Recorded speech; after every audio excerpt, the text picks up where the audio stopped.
नाशिकमध्ये जाऊयात। राष्ट्रवादी काँग्रेस शरद पवार गटाचं अधिवेशन या ठिकाणी सुरू आहे आणि त्या ठिकाणी कशा प्रकारे निवडणुकीमध्ये वोट चोरी करण्यात आली या संदर्भात माहिती दिली जाते आहे। मधून चोरी होऊ शकते। आता एक काळापासून चोरी कशी झाली हे लास्टच्या 1 मिनिटात आपण बघू। Shift to demo 1 please.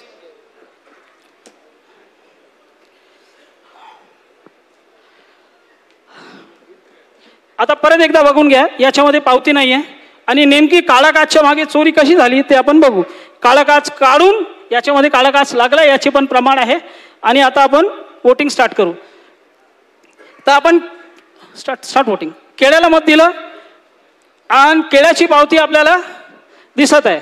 मग याच्यामध्ये केळ्याची पावती स्पष्ट दिसली। तर जर प्रोग्रामला वोट चोरी करायचा असेल तर तो पावती पाडणार नाही, इकडे अडकून ठेवणार। मी उघडून दाखवतो, ही पावती अडकून पडली आहे आणि काळा काचच्या मागे अंधार झाला तर आपल्याला काहीच दिसणार नाही।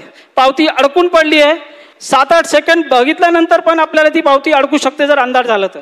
आता दुसरा वोटर समजा केळ्याला मत द्यायला आला परत आणि त्यांनी केळ्याला मत दिलं तर आपण परत बघू। आता फक्त प्रोग्राम काय करणार, लाईट पेटवणार आणि पहिल्याची पावती दुसऱ्याला दाखवणार। असा तिसऱ्याला पण दाखवू शकतो, चौथ्याला पण दाखवू शकतो, पाचव्याला पण दाखवू शकतो, जसं प्रोग्राम मध्ये सेटिंग केली असेल तशी। मग आपल्याला काय दिसतंय, दुसरा ओला वोट दिला आणि त्यानंतर डन। आता आपण बघू इकडे काय दिसतंय, दुसऱ्याला पहिल्याची पावती दाखवली आणि अंधार झाल्यानंतर सफरचंद मारला। आता काळा काचच्या मागे हे दिसणार नाही। काळा काच लागला असेल तर काहीच नाही, जेव्हापर्यंत लाईट पेटणार नाही तेव्हापर्यंत दिसणार नाही।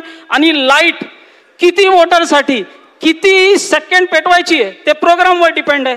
जेवढी आपल्याला चोरी करायची आहे तेवढ्या लोकांना पावती तशी दिसणार नाही आणि एकदा चोरी आपली जेवढी पाहिजे तेवढी झाली की सगळ्यांना पावती दाखवायची, संपला विषय। आता एकदा लास्ट वेळा हे परत करून बघू, काळा काच काढून। तर परत याच्यामध्ये पावती नाहीये, आपण काळा काच काढून वोट देतोय आणि इकडे आपण काय बघितलं का, इकडे कलिंगडची पावती दिसली। आता कलिंगडची पावती लाईट पेटल्यावर दिसणार आणि जर याच्यावर काळा काच लागलाय तर काहीच दिसणार नाही। पावती याच्यामध्ये आत अडकली आहे, मला नाही माहित, दुसरा वोटर येणार त्याला काय माहित की आत याच्यामध्ये काय आहे। हे पावती इकडे अडकून पडली आहे। आता दुसरा वोटर येतो आणि त्यांनी पण कलिंगडला मत दिलं। मग फक्त प्रोग्राम काय करणार, लाईट पेटवणार आणि पहिल्याची पावती दुसऱ्याला दाखवणार आणि त्यानंतर लाईट बंद झाल्यानंतर बघा काय करतो, सफरचंद मारून टाकलाय मी। मग हे माहीत पण नाही पडणार काळ्या काचच्या मागे। आणि जेवढे मत चोरी करायचे आहेत त्याच्यामध्ये एवढा प्रोग्राम रन करून चोरी करतील। एका विधानसभामध्ये 15-20 हजार भरपूर आहेत, 15-20 हजार मत चोरी झाले का विधानसभा इकडची तिकडे होते, संपला विषय। धन्यवाद। यानंतर फक्त तथा मतदार यादीच्या संदर्भात प्रेझेंटेशन होईल। हे मुद्दाम आपल्या यासाठी दाखवलं की आपल्या मतदारांना आपण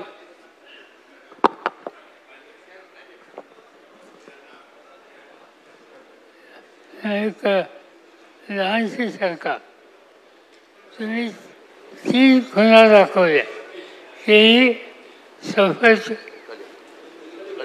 कलिंगड, माझ्या मते ते इथून पुढं हे 3 खुणा दाखवलं तिथे भोवतार बैलगाडी आणि आणखीन कुठे।